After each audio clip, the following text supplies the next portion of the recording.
Okay, so welcome everybody. My name is Tracy Glenn, and I'm one of the organizers of the Human Rights and Media Lecture Series. And this series is being brought to you by the Atlantic Human Rights Center, St. Thomas University's Departments of Human Rights, as well as the Department of Journalism and Communications, the MD Media Co-op, and Raven, Rural Action of Voices for the Environment. So I do want to begin by acknowledging that we and the speaker, the organizers for today's lecture, are on the stolen territories of the Wolastoqey, Passamaquoddy, and the Mi'kmaq, and these lands are bound by the peace and friendship treaties signed between the British Crown and the Indigenous peoples of the Wabanagi region from 1725 to 1779, and the treaties of peace and friendship did not involve the Indigenous peoples of these lands ceding or surrendering any land. Rather, the treaties did establish terms of peaceful coexistence, recognizing Indigenous peoples of the region as sovereign. So this winter, the Human Rights and Media Lecture Series will discuss timely events in relation to the media. We will hear from scholars of the media and the law, like Dr. Young, journalists and media makers, lawyers, grassroots activists, on how our media landscape is changing. These speakers will tell us also what they're doing to make our media landscape a more safe, just, and equal space.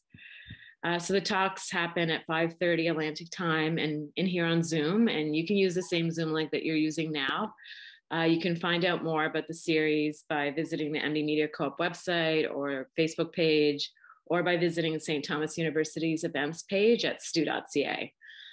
All the talks, most of the talks will be made available days after the talks at the MD Media Co-op website, mdmediacoop.org, and this talk will be made available in a few days there. So this series is made possible by many hands. I want to thank especially Aditya Rao with the Atlantic Human Rights Center and the MD Media Co-op, Shannon Brooke Murphy with the Atlantic Human Rights Center and STU Department of Human Rights,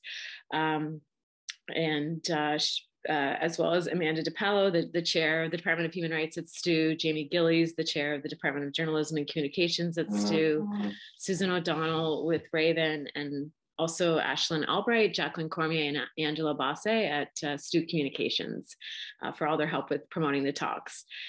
So before introducing our speaker this evening, I want to quickly announce the next speaker in our series. On Tuesday, February 22nd, Laura O'Brien, who is the UN Advocacy Officer for Access Now, will be delivering the talk, Defending Peaceful Assembly and Association in the Digital Age, Takedowns, Shutdowns, and Surveillance. So that's, this coming Tuesday. So this evening, we are fortunate to have Hilary Young, a professor of law at the University of New Brunswick, delivering the talk, Civil Recourse for Non-Consensual Disclosure of Intimate Images. So Hilary Young is a professor in the University of New Brunswick's Faculty of Law. She obtained her PhD in linguistics from Rice University and her law degree from the University of Ottawa, Faculty of Common Law, and Masters of Law from Harvard Law School. She clerked for Justice Louis Labelle at the Supreme Court of Canada and practiced civil litigation at Cox and Palmer in Halifax before beginning her academic career. Dr. Young's research and teaching interests include defamation, tort, remedies, and health law. She's one of Canada's leading defamation scholars and has published on many other topics, including non-consensual disclosure of intimate images, informed consent to medical treatment, genetic privacy, and a tort of terrorism.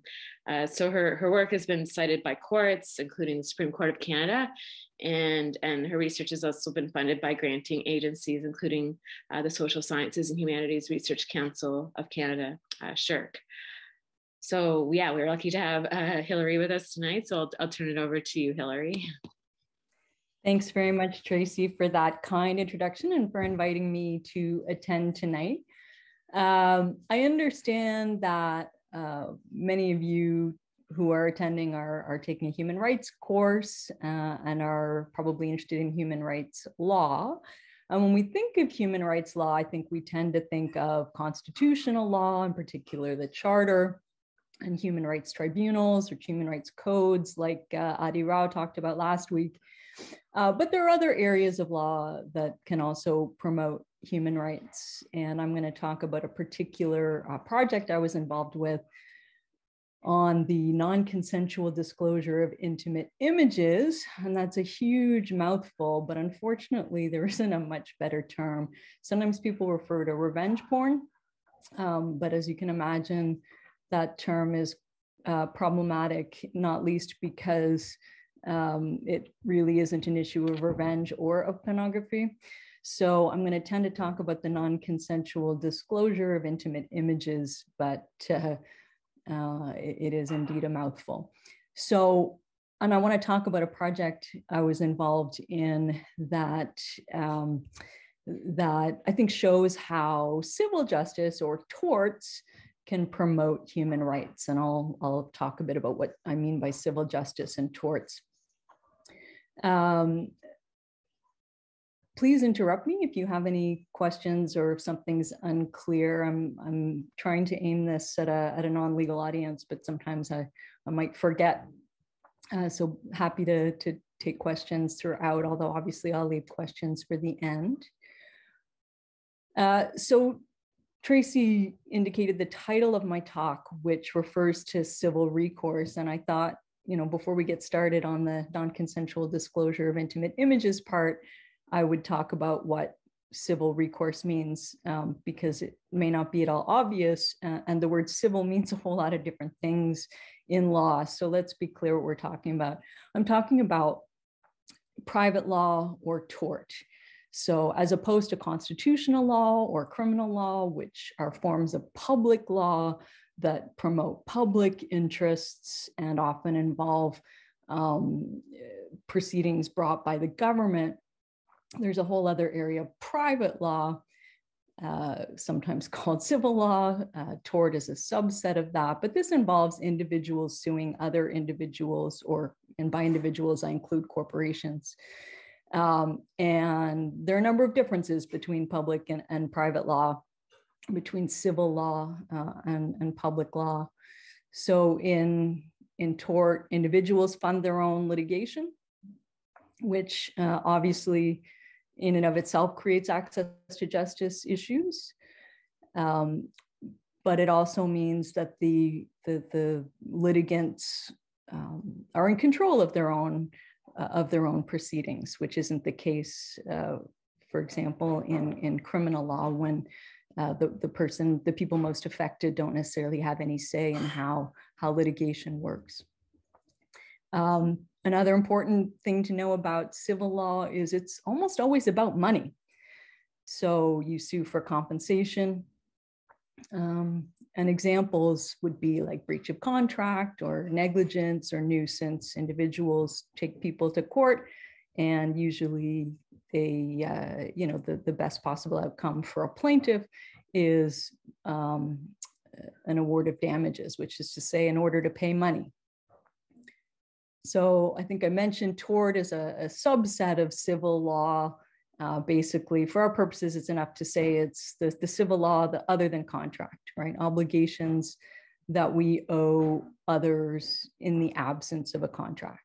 So not to drive dangerously, not to punch people in the face, not to cause a nuisance. And in finally getting to the point of the talk, not to distribute intimate images without consent. So again, while we don't necessarily normally think of private law like negligence actions as promoting human rights, I think this is one example where they can. So as Tracy noted in the introduction, I specialize in tort law, and some of the work I do relates to human rights, especially freedom of expression, which is at issue in defamation law, but also things like bodily autonomy, which comes up in health law, which I teach at UNB. And it was through my defamation work that I ended up getting involved in this project on the non-consensual disclosure of intimate images. So I had done some work with Emily Laidlaw, and I should make really clear throughout that everything I'm going to talk about today is work that I did with Emily Laidlaw, who's a professor, in fact, a Canada Research Chair at the University of Calgary. And we had done some work together on a defamation issue for the Law Commission of Ontario, which is a law reform body. And we were asked to look at the liability of internet intermediaries in defamation, right? So if you post something defamatory on Facebook, to what extent, if at all, is Facebook legally responsible for that sort of thing? And because of that work, we got asked to work with a different law reform body to create a tort in relation to the non-consensual disclosure of intimate images. And that's why I spent time at the outset talking about what torts are, what civil law is, because those features are gonna play into the parameters of what we were doing. So we, excuse me, embarked on a 2-year law reform project. And the goal was really to draft a model law that would address issues around non-consensual disclosure of intimate images. We didn't know what it was going to say at first. And this was just a really amazing opportunity to create a law from scratch. And what's more, as I'll mention at the very end, this has actually resulted in legislation, including here in New Brunswick. So it's been incredibly rewarding. We'll see how the time goes, but I'm going to talk about a number of different things.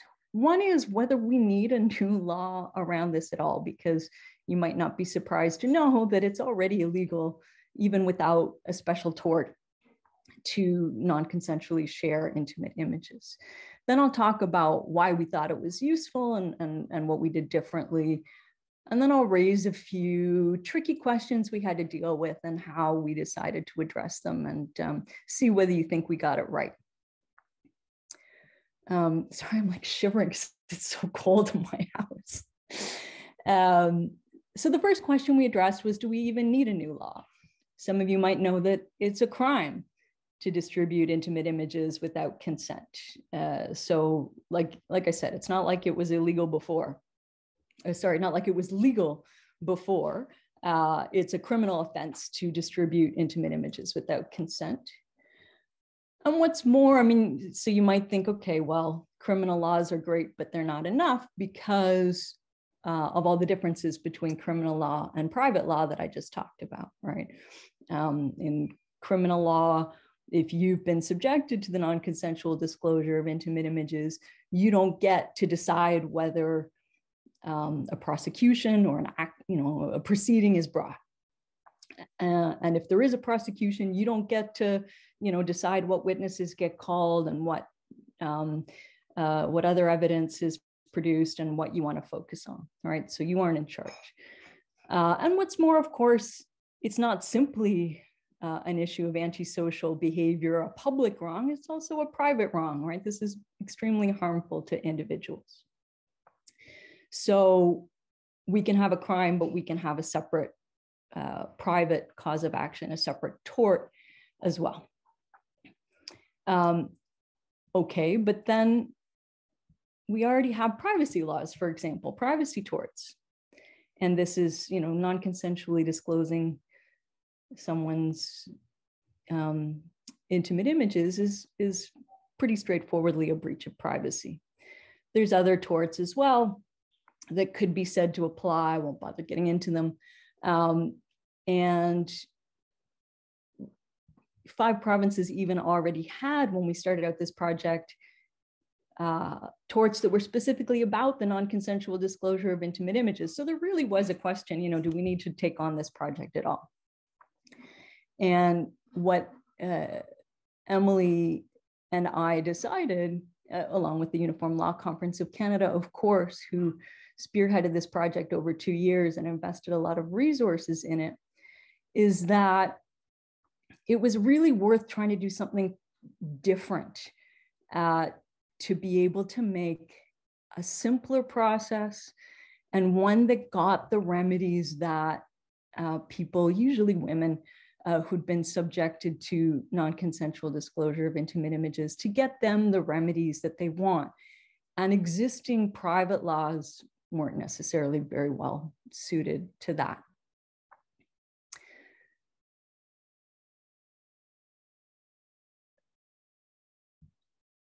The particular remedies, so remedies, just what the court gives you if you win, that not surprisingly that most people want when they've had this happen to them is not so much a big damages award, a lot of money, although they may want that as well. But what they want most is for the images to go away, right? For them to be taken down from the internet. I think a lot of what we did had the internet in mind, although what we came up with ultimately doesn't depend on the internet. So you want the images to come down. You want a takedown order, right? You want an order so that either the individual posted them has to take images down, or other sites that host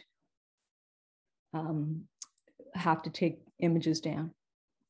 So that's takedown orders. De-indexing is the other thing, right? De-indexing from search engines. So if I do a Google search of your name, will that lead to a site that contains this intimate image? It's possible to get de-indexing orders that will apply to Google and to other search engines that will basically break the link between your name and those results. So the web pages are still out there, but it's harder for people to find them, particularly if they aren't looking for them. So that's something that can be really, really helpful, especially if where the images are posted is out of the jurisdiction or by some actor that has no interest in taking it down and can't be gotten by the Canadian courts, right? Then it's particularly helpful to have de-indexing, because then at least that, at least the images don't turn up in a search engine result. So that's what people most want, right? But our civil justice system wasn't necessarily very well set up to provide that sort of a remedy.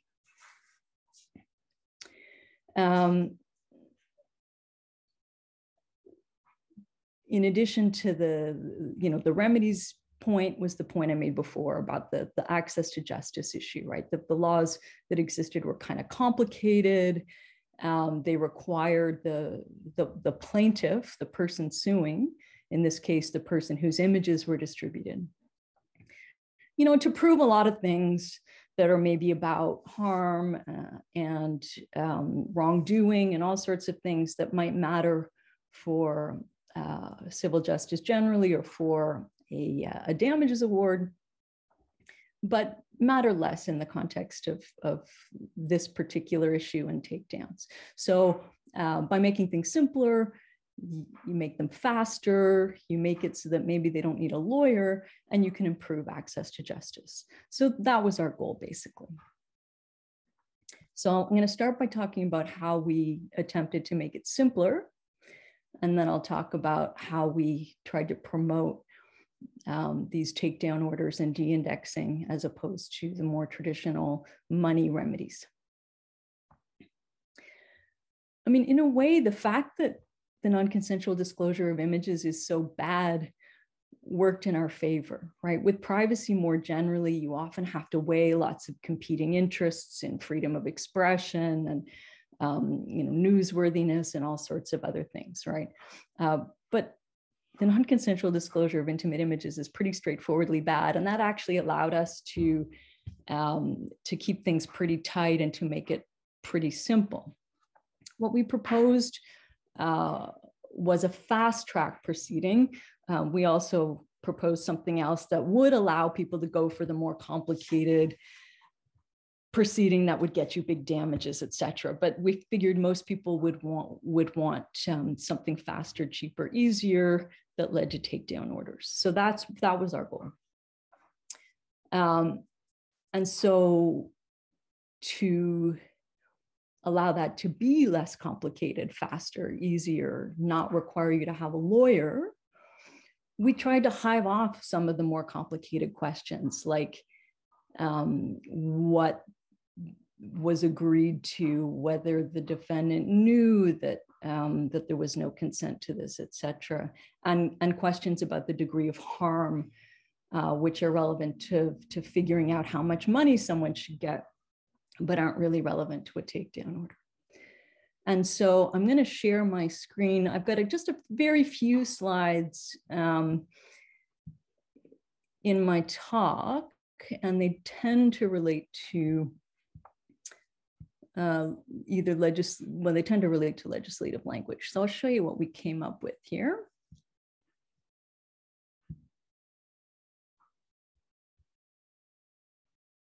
So hopefully you can see my screen. Hold on a second here. Let's get that.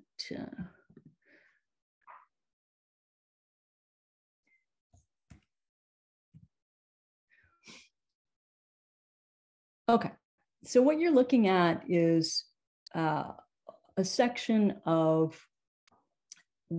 the model law that we ultimately ended up with. And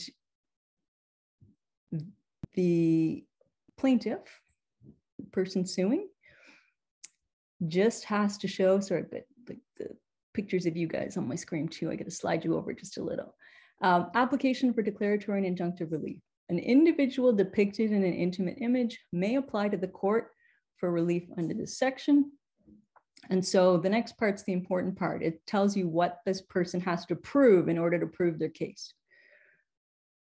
They have to satisfy the court that the image is an intimate image of the applicant and that the respondent distributed the intimate image. And that's it, right? So, and I'm going to, well, I'll leave it there just for a second, then I'll stop sharing my screen. But that's it, right? That's actually a lot less than a plaintiff will have to prove in a privacy action, a lot less than the plaintiff would have to prove even in other non-consensual distribution of intimate images cases in the provinces that have these laws.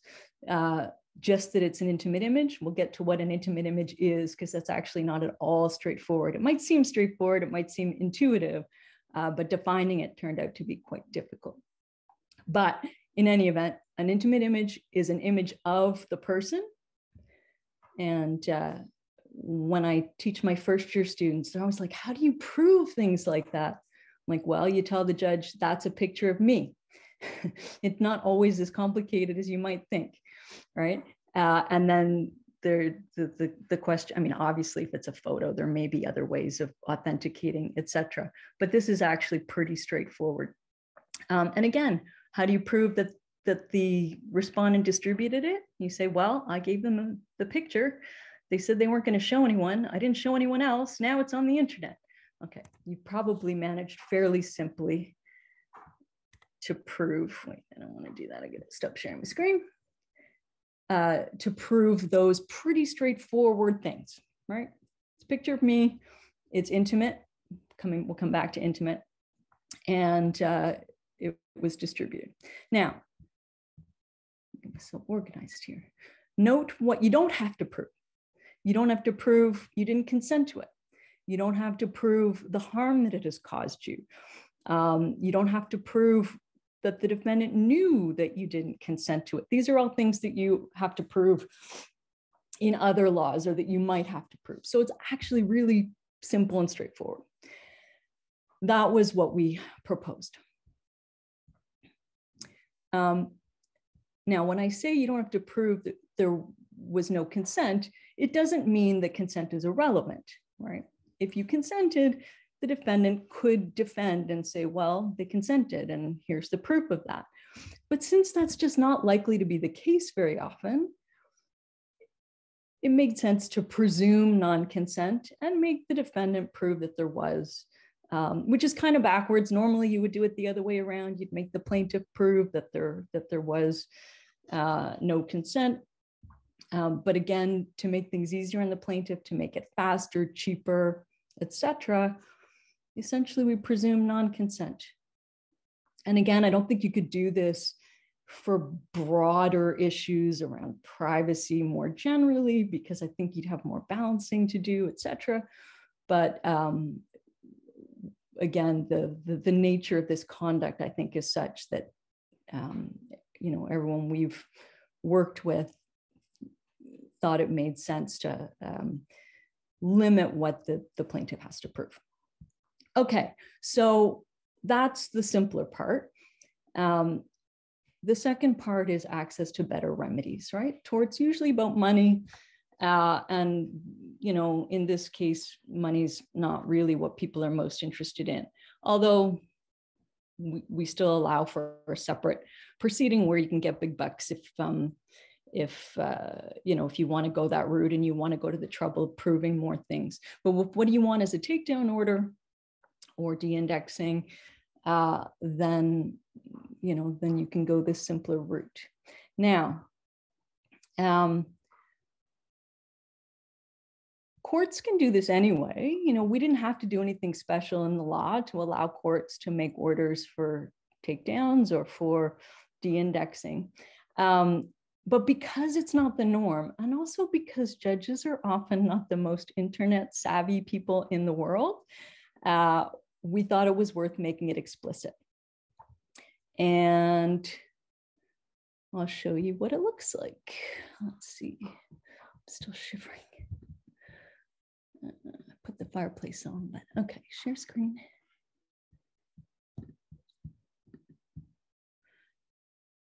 Okay, and it's like, I know there's a lot of words on the slides. I know it's like bad form, but I wanted you to see the actual language.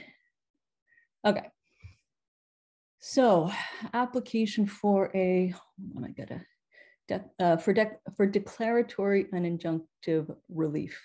In other words, well, the court may do any or all of the following.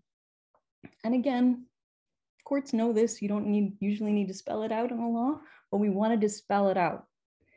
Declare the distribution to have been unlawful. You might think, well, what's the point of that? Who cares? You know, it's all fine and well to say it's unlawful. What I want is a takedown order.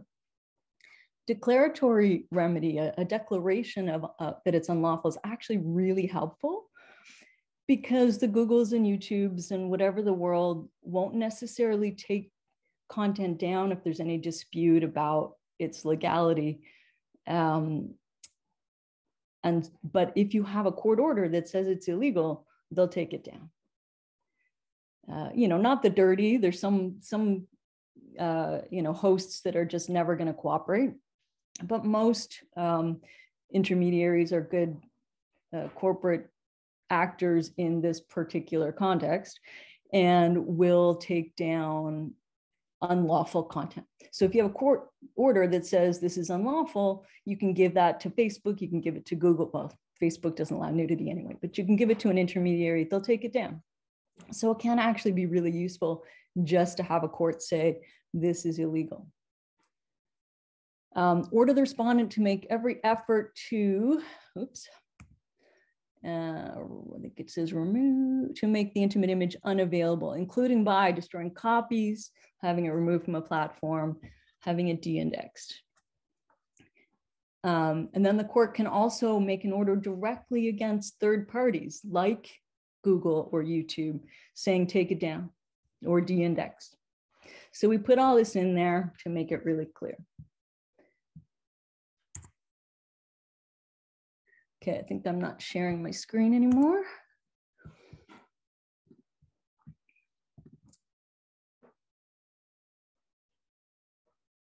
Okay, so that's in really broad strokes what we did.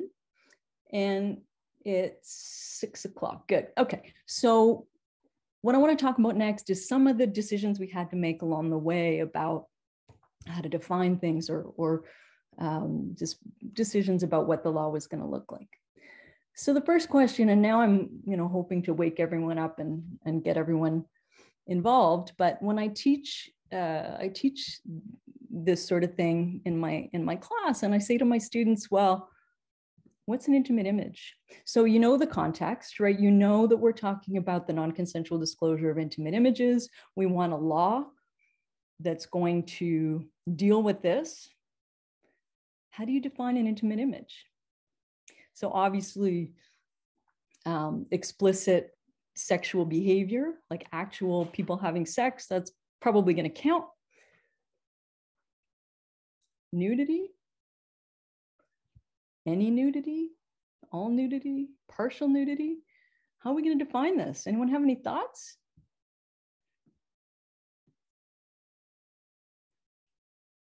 Everyone was like, I thought I just had to listen. I didn't know I had to speak.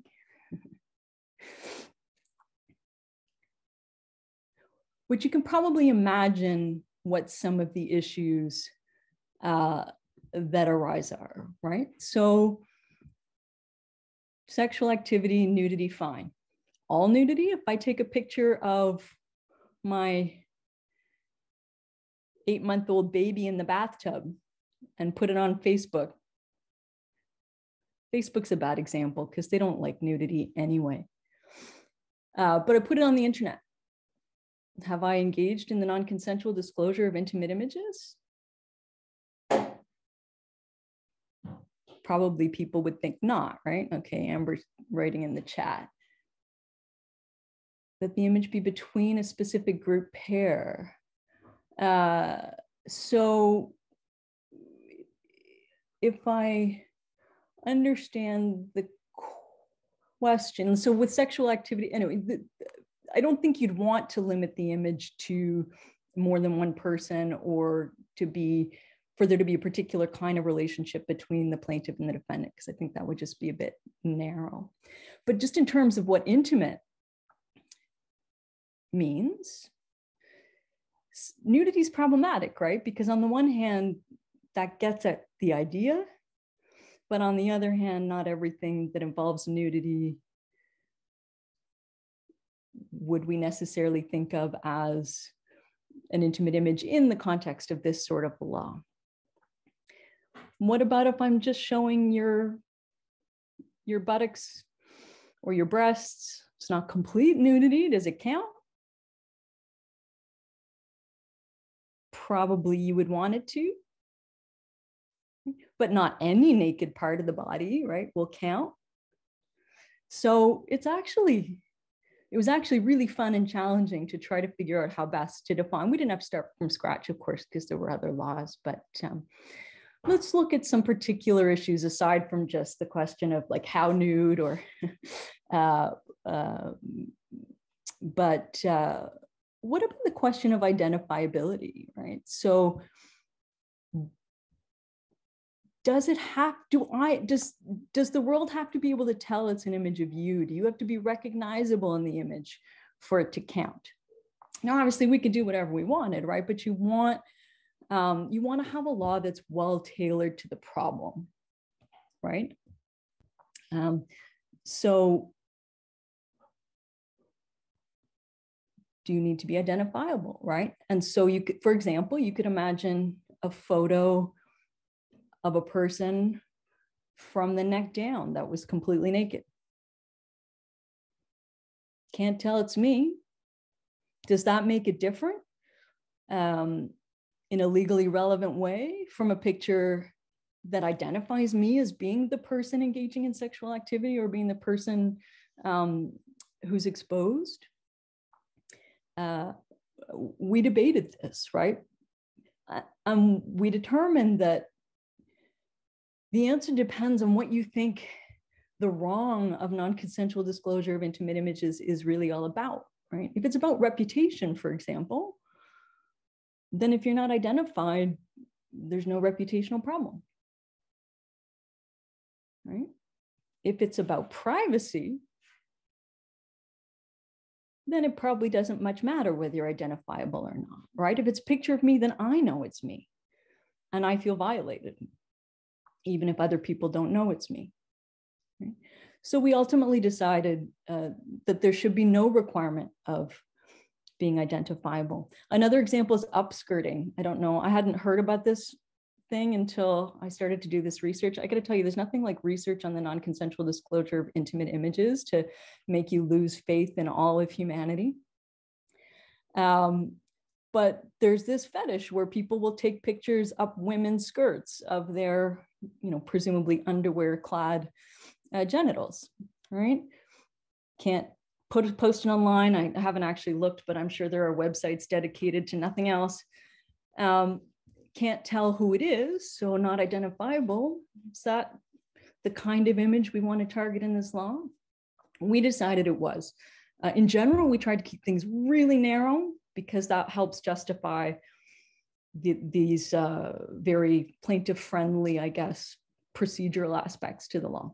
But, and of course, the speech, the very friendly speech aspect, right? We're letting courts make orders, anti-free speech orders, essentially, right? Takedown orders are orders that violate your free speech. Now, justifiably, of course, but the broader you make, the broader, the more things you include, the harder it is to justify just allowing such quick and easy takedown orders. Right? Okay, that was a little bit of a tangent, but upskirting, right? Should that count? We decided that it should. So you don't have to be identifiable. And there were other laws addressing this issue, some of which require identifiability. In the criminal law, for example, you have to be identifiable. It's not a crime to distribute an intimate image unless the complainant is identifiable. Does it have to be a real picture of you? This is another one we addressed. Could it be altered in some way? And would it still count, right? You have to think about these things when you're doing statutes, because statutes have to really very specifically get at everything you want them to get at and nothing you don't want them to get at. So what we were thinking of here is deepfakes. And this is another issue that I didn't know a ton about. I'd heard of deepfakes before doing this research, but for those of you who've never heard the term, lucky you. But deepfakes are technology that allows videos usually to be created based on actual still photos or videos of you. And it makes it look like you're saying and doing things. And these became quite famous, well, I don't know, it's probably like 10 years ago now, where deepfake, effectively porn videos were made with, depicting female actresses like Natalie Portman and Emily Watson. So it looks like they're starring in sexually explicit films, but this is just technology taking their faces from other films and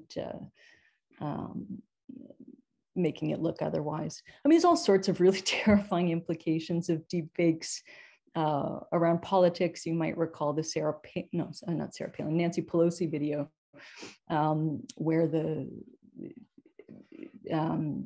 made it look like she was drunk. I think that was just a speed issue. But anyway, if you can make it look like the prime minister is saying or doing something that he isn't doing, that's obviously a problem.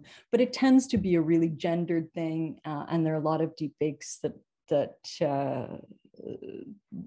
involve making it look like women are engaging in sexual activity.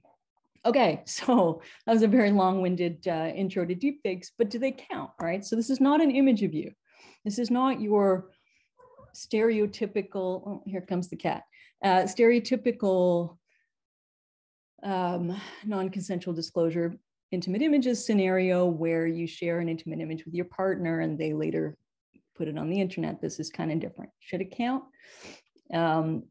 We ultimately decided that it should because, again, it gets at a lot of the same harms that actual images do, right? It's bad. Oh, see, there she is. Bad for your reputation, bad for your, it's privacy invasive. It's incredibly, it's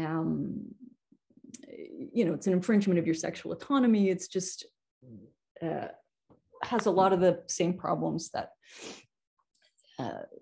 the distributing actual images have. So, but then of course the question is, how do you define the wrongful conduct in such a way that, for example, a painting doesn't count? So we dealt with that. A really tricky one that we struggled with was culturally specific things, right? So what about a hijabi woman who's photographed without her hijab, and then that image is posted? do we want to count that? And this is where we decided that was a step too far, in part because it engaged with broader issues.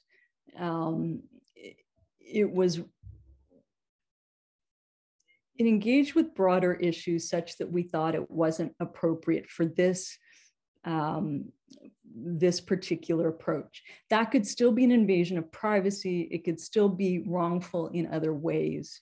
But again, we were mindful that we needed to keep this narrow in order to justify the really quite unusual plaintiff-friendly provisions that it has. I was judging a mood earlier today, and she did exactly this then too, which she normally does not do when no one's here. Okay, so those were some issues that we had to address, and I'm going to share my screen again and just show you what we landed on for a definition.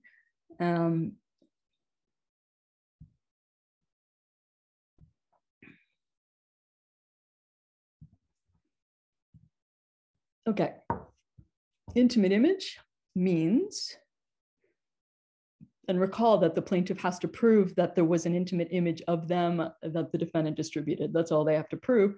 An intimate image is a visual recording of an individual, whether or not the individual is identifiable and whether or not the image has been altered in any way. So we made explicit that you don't need to be identifiable and that deepfakes count, in which the individual is depicted as engaging in a sexual act or nude, nearly nude, or exposing their genital organs, anal region, or breasts. And so if we ended it there, it would capture the baby in the bathwater. It would capture guys wearing a bathing suit on the beach, or women wearing a bikini on the beach, right? Because they'd be nearly nude.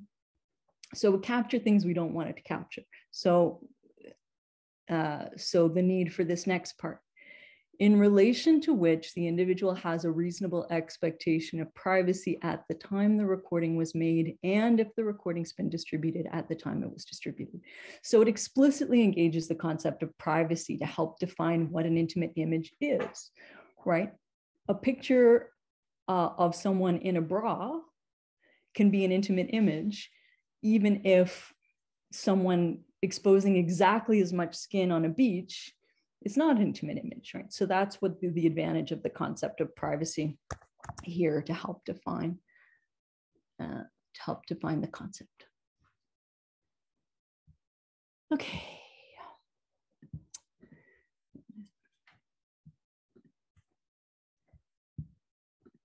Just reorganizing myself here. Okay, so let's see, 6:15. I'm just debating whether to talk about, yeah, I think I have time to talk a little bit about intermediaries, because that's a really tricky one. What to do about internet intermediaries? Remember how we defined the wrong of non-consensual disclosure of intimate images for the purpose of this law, right? You prove that the defendant distributed, and distribution, I didn't go into its definition, but it's broad, right? You basically make accessible to somebody an intimate image of the person. On that definition, if I post something, if I post a video to YouTube, YouTube has committed the offense, the tort of non-consensual disclosure of intimate images, because YouTube has made accessible an intimate image of a person, right? They didn't know that it was posted and that it was intimate, but there's nothing in the law that requires them to know that in order to have committed the wrong, right? So our definition as it is would capture all the intermediaries because it doesn't require knowledge or fault, right? So we had to debate whether that was okay or whether it wasn't okay. And, I think a lot of people favor the regulation of internet intermediaries these days, and I certainly do too, but it's a very tricky business. For this fast track version, we actually gave intermediaries immunity. We said that even though they technically do this, they don't count, they aren't liable. You might think that that's the wrong decision because intermediaries obviously are in some ways complicit, right? They create the platform, they benefit from the sensational nature of images or videos. You know, they're not innocent, neutral third parties.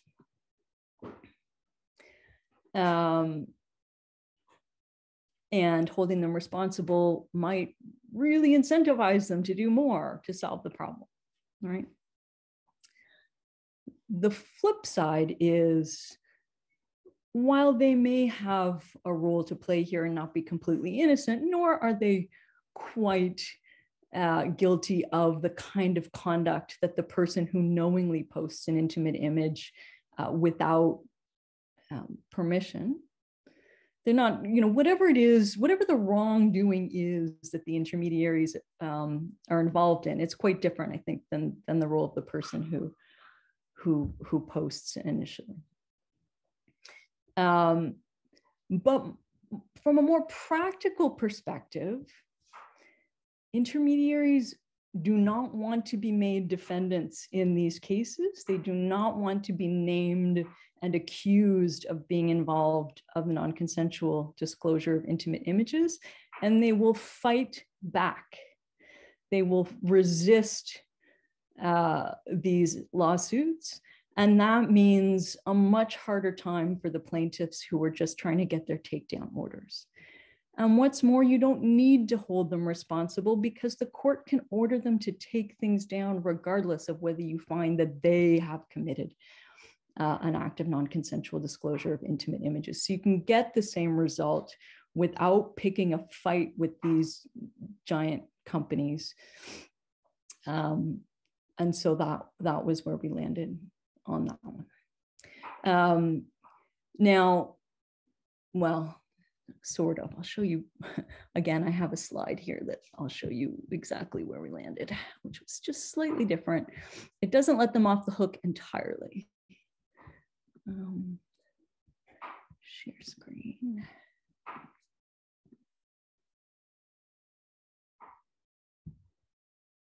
Is it sharing now? No. Oh, there we go. You gotta click share. I'm finally warming up. Okay. Next slide. No application or claim may be brought against an internet intermediary if the internet intermediary has taken reasonable steps to address unlawful distribution of intimate images in the use of its services. So there is still a requirement that they have to take reasonable steps. What does that mean? Well, the courts are going to have to figure that out. It's not my problem anymore, but I guess it's a sort of compromise where you could go after, in theory, you could go after the worst actors like the dirty. In practice, they tend to be out of the Canadian jurisdiction without any assets in Canada. And so it's kind of pointless to sue them because they're not going to obey a Canadian court order anyway. But if you did have a bad actor intermediary with assets in Canada, then I guess you could, that they wouldn't have immunity in that case. Okay. Let me just, okay, I stopped sharing my screen. Go back to my notes, see where we are. Okay, so, you know, obviously there's a lot more I could say about the nuts and bolts of the law, but that's the general idea, right? We wanted to do something quite different from a usual tort in order to make this, in order to make it easy and cheap for people to get takedown orders. And a lot of the things that make the law, the tort law, expensive and slow and create access to justice problems some of them could be avoided. Some of them couldn't, right? So one question was small claims. We wanted to try to have this happen in small claims because obviously small claims courts they're more used to dealing with self-represented litigants. They're just faster, cheaper, less evidence can be presented, etc. But the problem with small claims courts is they can't order people to do things. They can just give you money. And since that isn't what's needed here, what we proposed actually requires people to go to Superior Court, which you would think isn't the ideal. In a way, it's not ideal. But a small claims court can't order a takedown, can't order de-indexing. So that turned out not to be possible. I'll end by just saying what this has all led to. I mean, I think law reform projects like this are super interesting and valuable in and of themselves. I know legal scholars rely on the reports all the time, even if they don't result in legislation. But in this case, this uniform law that we came up with was adopted on January 1st, 2021, so just over a year ago. And already 2 provinces have legislated. Prince Edward Island has, I'm not going to bother with this slide here, but Prince Edward Island has enacted the Intimate Images Protection Act, which is almost exactly the model law that we proposed. And that is now in force. And New Brunswick legislated. It proposed the Intimate Images Unlawful Distribution Act. And that bill should receive 3rd reading should undergo 3rd reading in March or April. So it will soon be the law in New Brunswick. The Model Act also influenced a Saskatchewan law on human trafficking and influenced it to include provisions around orders for takedowns and for de-indexing of trafficked individuals. 2 small provinces and a little bit of influences in Saskatchewan may not seem like a lot, but bear in mind that 5 provinces already had torts like this, and so they're not going to be in any big hurry, I think, to rewrite their laws, although eventually that may happen as well. So I think I'll leave it there and invite your questions.